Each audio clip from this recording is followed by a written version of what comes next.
Across the world, we've shared countless testimonies of faith, stories of men and women who encountered the living God in the most unexpected ways. From distant nations to the very heart of places once thought unreachable, God continues to reveal His power. How can anyone deny such power? This was no coincidence, no trick of emotion. This was the touch of a Savior who still heals, still saves, and still answers those who call on His name. This is the kind of testimony that breaks through every wall of unbelief and reveals the unshakable, mysterious love of Jesus. When human effort failed, when false beliefs failed many, heaven itself responded to a simple cry of faith. I was born in the small town of Zaria, in northern Nigeria. My father was the chief Imam of our community, a man deeply respected by everyone around us. Our house stood close to the mosque, and people came every evening to pray, seek advice, or listen to my father's teachings. I grew up learning the Quran, memorizing verses, and helping my mother prepare meals for visitors. From a young age, I was taught that Christians were misguided people who followed a false message. My father warned me never to enter their gatherings or speak kindly of them. Yet, across the dusty street from our house lived a Christian family, the Balagans. Their daughter, Grace, was about my age, and though my father forbade me from playing with her, I often watched her from our window. She always smiled, even when others mocked her. Sometimes, when I fetched water from the well, she would greet me softly, saying, "Good morning," with such peace that I couldn't understand. One day, she secretly gave me a small book wrapped in cloth. She whispered, "Keep it safe." I didn't know it was a Bible until I opened it later in my room. Fear rushed through me, and I hid it under my mattress, not wanting anyone to find it. I didn't read it then, but something about that moment stayed with me. It was as if her smile carried a mystery my heart couldn't forget. Life continued as usual, the prayers, the teachings, the rhythm of our faith, until the day everything changed. It was a quiet evening, and the air was heavy with heat.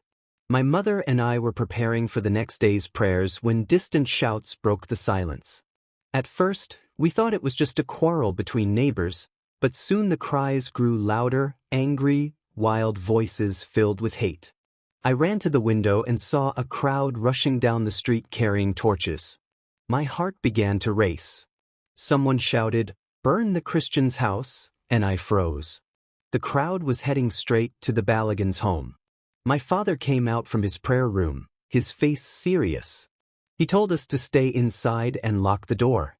But I couldn't stop myself from peeking through a crack in the window. Flames had already started rising. I could hear Grace's mother crying for help. People were throwing stones and shouting, and the smell of burning wood and smoke filled the air. Then something strange happened, something I can never forget. In the middle of the fire, I saw a figure standing inside the flames. The man looked calm, completely untouched by the burning heat. His clothes shone brighter than the fire itself, and in his hand he held something small, a little cross glowing like light. I blinked again and again, thinking maybe it was my eyes playing tricks on me, but he was there, walking slowly through the flames as if they obeyed him. My whole body shook. The flames surrounded him, yet they couldn't harm him. Then, as he turned, I saw his face clearly. It was a face I somehow recognized, gentle, peaceful, but full of power. Something deep inside whispered to me that I had seen that face before, not in real life, but in the Quran, where Isa al-Masih is described as pure and holy. I stumbled backward, terrified. My hands were cold, my lips trembling. I couldn't tell my parents, they would never believe me. But that night, I couldn't sleep. Every time I closed my eyes, I saw that man in the fire, and my heart asked questions I didn't have answers to. For days after the fire, the image of that man in the flames refused to leave my mind. The Balagan's house was gone, turned into black ashes. People said the family had escaped, but no one saw them again. My father said it was a punishment from God for their unbelief. But deep inside me, something didn't agree. I remembered how kind they were, how peaceful Grace always looked. And I remembered the man who walked unharmed in the fire. One afternoon, when everyone had gone to the mosque, I pulled out the small wrapped book Grace had given me. My hands shook as I unwrapped it. The first words I saw said, "In the beginning was the Word, and the Word was with God, and the Word was God." I read those words over and over. They sounded powerful and alive. I didn't understand them fully, but they touched something deep inside me. If you haven't subscribed yet, we'd be truly honored to have you join this growing family of faith and reflection. Every new heart adds something beautiful to our community. As you listen to this powerful testimony of transformation, we'd love for you to be part of the conversation. Share where you're watching from and what stands out to you in this journey. Your thoughts and reflections aren't just comments. They help shape a genuine dialogue around experiences that have the power to change lives. Every night after prayers, I would wait until everyone slept, then take out the book and read by the light of a small lamp. I read about a man who healed the sick, opened blind eyes, and loved those everyone else rejected. He spoke of forgiveness, mercy, and truth. The more I read, the more I felt warmth in my chest, like someone was gently calling my name from the inside. But fear was always beside me. If my father ever found out, he would be furious. Once, when he heard rumors of a boy who became a Christian, he said such people were cursed and must be driven away. That night, I cried quietly, wondering if God would hate me too for reading this book. Yet, every time I tried to stop, I couldn't. The stories in the Bible made me feel alive in a way the lessons at the mosque never did. I started praying secretly, not with Arabic words I had memorized, but with my own words. I asked, "Eselmasi, if you are truly who I saw in the fire, please show me who you are." Days passed, and nothing happened, until one night when the wind blew through my window and everything changed again. That night the air was strangely still. The moonlight spilled gently through my window, painting soft shapes on the floor. I was reading quietly, whispering the words of the Bible under my breath, when a sudden peace filled the room, so deep that it made my heart stand still. The air felt alive, like it carried a presence greater than anything I had ever known. I looked up, and though my eyes saw nothing at first, I felt someone there, not like a shadow or dream, but real. My lamp flickered, and the room seemed brighter even without the flame. I could not move or speak. Then I felt warmth wrap around me, like sunlight touching my skin. My fear slowly melted away. In my heart, I knew it was him, the same man I saw in the fire. I didn't hear a voice with my ears, but deep inside, I understood every word he was saying. He revealed to me that he was the one I had been reading about, Eselmasi. He let me know that he had always loved me, even when I didn't know him. He told me that the fire that destroys others will refine me, that what would seem like pain would later become light to guide others. Tears filled my eyes. I didn't know what to say. I just knelt on the floor, whispering in my heart that I wanted to know him, to follow him no matter what. The moment I said that, I felt something lift off me, like the weight of fear, guilt, and doubt had vanished. When the light faded and the peace slowly returned to normal, I sat there for a long time, trembling. I didn't understand everything, but I knew one thing for sure. The man I saw was real, and he had called me. That night, I hid the Bible under my pillow and fell asleep with a peace I had never known before. But from that moment on, life in my father's house would never be the same again. A few weeks passed quietly after that night. I tried to live as if nothing had changed, but everything inside me had. The words of Isa Almasi filled my heart wherever I went. When I heard the call to prayer, I still went with my family, but my lips refused to say the same old words. My heart only wanted to speak to him, the one who came to me that night. Every free moment I had, I read the Bible. I read about his love, his death, and how he rose again. I cried when I read that he forgave even the people who hurt him. It was a love I had never seen before. I wanted to tell everyone, but I knew the danger. Then one afternoon, everything came crashing down. I was reading quietly in my room when my younger brother, Yusuf, entered without knocking. He saw the open Bible on my lap. For a second, we both froze. His eyes widened and his face turned pale. I begged him not to say anything, but he ran straight to my father. My heart pounded as I heard them coming. My father burst into my room, his eyes filled with anger and confusion. He grabbed the book from my hands, shouting, "Where did you get this? Do you know what this means?"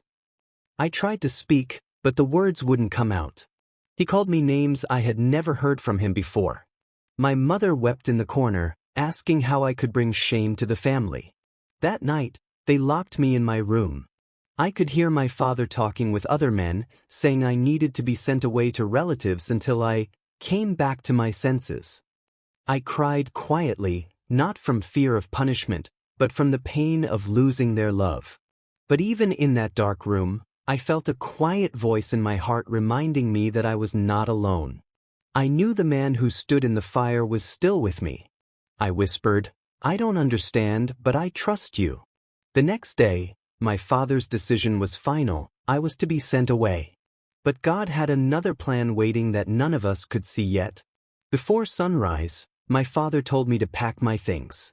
I didn't know where he planned to send me, only that it would be far away, to an uncle known for being strict and unforgiving. My heart sank as I folded my few clothes and hid the torn pages of the Bible inside my wrapper. I prayed quietly, asking Isa Almasi to help me, even though I didn't know how he could. As we left the house, the morning air was cold and heavy. My father walked ahead in silence while I followed behind. My mother stayed at the doorway, her eyes red from crying. When we reached the bus station, he spoke briefly with a man he knew, then told me to wait. I sat on a bench, holding back tears. I felt like everything was ending. My family, my home, my dreams. Then something unexpected happened. A strange commotion broke out nearby, people shouting about a stolen bag.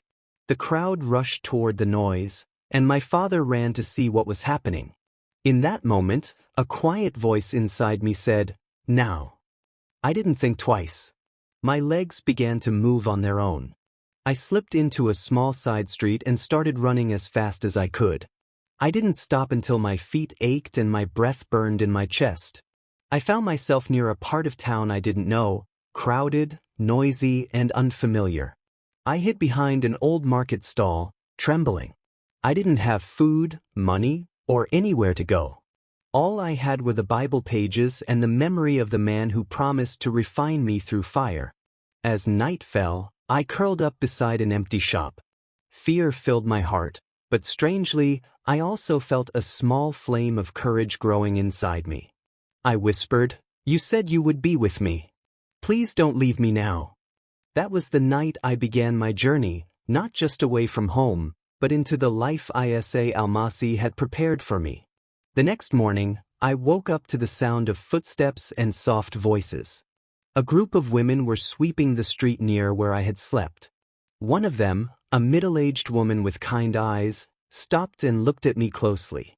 She could see I hadn't eaten or bathed in days. She asked gently where I was from, but I couldn't tell her the truth. I just said I had nowhere to go. She nodded slowly and told me to follow her. I was scared, but something about her made me feel safe. She led me through narrow streets until we reached a small compound hidden behind tall walls. The gate opened, and I saw several women and children sitting together, reading from books. To my surprise, they were reading the Bible. The woman smiled and said, "You are safe here." That was the first time I felt peace again since leaving home. They gave me food, clothes, and a place to sleep. At night, we gathered in a small room lit by a single lantern. They sang songs softly, prayed, and shared stories of how they had come to believe in Isa Almasi. Many of them were once Muslims too, just like me. Some had lost families, homes, and everything they knew. Yet their faces shone with a joy I couldn't explain. For the first time, I didn't feel alone. During one of our gatherings, the same gentle presence I felt in my room that night came again. It was as if he was reminding me that this was part of his plan. The fire that had burned my old life was refining me into something new. The woman who had found me, Mama Ruth, began to teach me more about the Bible. She helped me understand who Jesus truly was, not just a prophet, but the Son of God who came to save us. Her words opened my heart wider each day. I stayed there for months, growing in faith, learning to pray with hope instead of fear. But deep inside, I still missed my family and longed to tell them what I had found. I didn't know it then, but my journey with SA was only beginning, and soon he would call me to do something far greater. Months passed, and life in Mama Ruth's refuge became my new world. We prayed every morning before the sun rose, asking God to give us courage for whatever the day would bring. I began helping the younger girls who came frightened and confused, just as I once was. I told them about the peace I had found in Isa Almasi. Each time I spoke, I felt strength grow inside me, a strength that wasn't mine but his. One night, after everyone had gone to sleep, I sat outside under the stars, thinking about my family. I missed them deeply. I wondered if they were searching for me or if they had already forgotten me. As I prayed quietly, that same warm presence surrounded me again. My eyes filled with tears because I knew it was him. In my heart, he revealed to me that it was time to go and tell others what he had done for me, not to argue or fight, but to share his love and truth. He let me know that many were still trapped in fear, as I once was, and that I must be light to them. I felt afraid, but at the same time, I felt a peace that told me I wasn't going alone. When I told Mama Ruth the next morning, she smiled gently. She said she had been praying that someone young and bold would rise to reach those who still lived in darkness. She prayed for me, laying her hands on my head, asking God to fill me with wisdom, courage, and compassion. Not long after, I left the refuge with a small group of believers. We began visiting small towns and villages, quietly sharing the message of Isa Almasi with those who wanted to hear. Sometimes we met kind people, other times we faced threats and rejection. But in every place, I remembered his words, that the fire which destroys others would refine me. Through every fear, every danger, his peace never left me. I knew I was walking the path he had chosen. Our journey through the villages was both beautiful and hard. We traveled mostly by foot, carrying only what we needed. We moved quietly because not everyone welcomed our message. In some towns, people reported us to local leaders, and we had to leave in the middle of the night. But wherever we went, a few hearts always opened. Those few made every danger worth it. In one small village near the border, we met a woman who had secretly been reading the New Testament she found years earlier. When she saw me, she cried and said she had prayed for someone to explain the words she couldn't understand. That day, under a mango tree, we gathered with 5 others and read together from the Bible. Their faces glowed with hope as they listened. That little meeting became the first house fellowship I helped start. Over time, more people began to join. Former Muslims, young men, women, and even children. We met in hidden places, small rooms, quiet fields, sometimes by candlelight after midnight. We shared stories of how Isa Almasi had changed our lives. We prayed for strength to stand firm and for love to replace fear. It wasn't easy. Once, soldiers raided a nearby town where believers had gathered. Some were arrested, others beaten. But even those who suffered didn't give up. They said, "If the fire refines us, let us burn for him." Their courage gave me more faith to keep going. As the years passed, more fellowships began to grow, not only in Nigeria but across parts of West Africa. People who once lived in hiding began to find freedom in knowing that Isa Almasi was real and alive. Each time I looked back at my journey, the fire, the Bible, the escape, I realized that everything the enemy meant for destruction, God had used to build something beautiful. The fire that once terrified me had indeed refined me, just as he said it would. Now, years have passed since that night I saw the man in the fire. I have walked through fear, rejection, and loneliness, but through it all, Isa Almasi has never left me. He took a frightened girl who knew nothing about him and turned her into someone who carries his message to others. The same fire that once destroyed everything I knew became the light that shows me where to go. I now led small fellowships in secret places across West Africa. We meet quietly, not because we are ashamed, but because we want to stay safe and keep sharing the good news. We pray for one another, read the Word together, and encourage each other to stay strong. Some of us have lost homes, families, or friends, yet we have found something far greater: the love of God that never fails. If you are a believer reading this, I want to remind you, your walk with God is precious. Never take it lightly. There will be days when it feels like the fire is too hot, when trials seem too hard to bear. But remember, He uses those moments to make you stronger. The fire that destroys others will refine you if you trust Him. I have learned that faith is not just about believing. It is about walking daily with the one who called you, even when the road is filled with pain. Ese Almasi is alive, and He still changes hearts today, just like He changed mine. So stand firm, keep your heart pure, and let your light shine, no matter where you are. Because someone, somewhere, may see your light, and find their way to Him through it.